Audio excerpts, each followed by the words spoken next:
কালীঘাটে দেবী সতীর ডান পায়ের আঙ্গুল পড়েছিল। তিনি এখানে দক্ষিণা কালী। অসমের রাজধানী গুয়াহাটিতে সতীর যোনি এসে পড়ায় এই স্থানে গড়ে ওঠে কামরূপ কামাখ্যা মন্দির। তারাপীঠ এ দেবী সতীর বুক পড়েছিল। এখানে তার রূপ মাতারা। নলাটেশ্বরীতে দেবী সতীর কপাল পড়েছিল। তিনি এখানে নলাটেশ্বরী মাতা। সিলেটে দেবী সতীর কপালের তিলক পড়েছে। সিলেটে তিনি দেবী জ্বলন্তী। সাতক্ষীরাতে দেবীর কানের দুল পড়েছে। দেবী সতী যশোরেশ্বরী রূপ পূজিত হয় এখানে। দেবী সতীর ব্রহ্মরন্ধ্র পড়েছে পাকিস্তানের করাচিতে। পাকিস্তানের হিঙ্গুলি নামক স্থানে সতীর হিংলাজ রূপ বিরাজমান।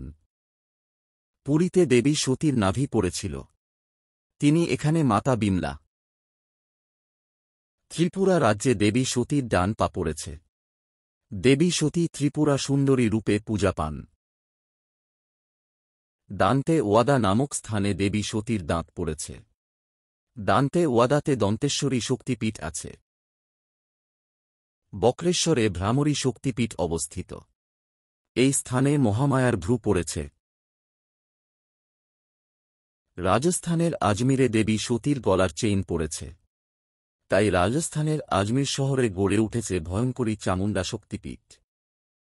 উত্তরপ্রদেশের বারাণসী ধামে বিশালাক্ষী সতীপীঠ অবস্থিত। কারণ বারাণসীতে দেবী সতীর কান পড়েছিল। বারাণসীতে বিশালাক্ষী ছাড়াও বরাহী শক্তিপীঠ গড়ে উঠেছে। এখানে দেবী একজন স্ত্রী বরাহের রূপে অবস্থান করেন। শ্রীকৃষ্ণের জন্মভূমি মথুরায় দেবী সতীর কেশ রাশি পড়িছে, যার কারণে মথুরায় দেবী সতীর সতীপীঠ উমা সতীপীঠ নামে খ্যাত। রাজস্থানের ভরতপুর নামক স্থানে অম্বিকা সতীপীঠ অবস্থিত। ভরতপুর এ দেবী সতীর বাম পদ পড়েছিল। বীরভূম জেলায় দেবী সতীর ৩ নং চোখ পড়েছিল, যার কারণে বীরভূম এ মহিষ মর্দিনী শক্তিপীঠ গড়ে উঠেছে। সতীর ৫১ পীঠের গল্প আপাত এখানেই সম্পূর্ণ করছি। ৫১ সতীপীঠের গল্প ভিত্তিক এই পৌরাণিক ব্লগ ভিডিওটি আপনাদের সকলের কেমন লাগলো অবশ্যই কমেন্টে জানাবেন।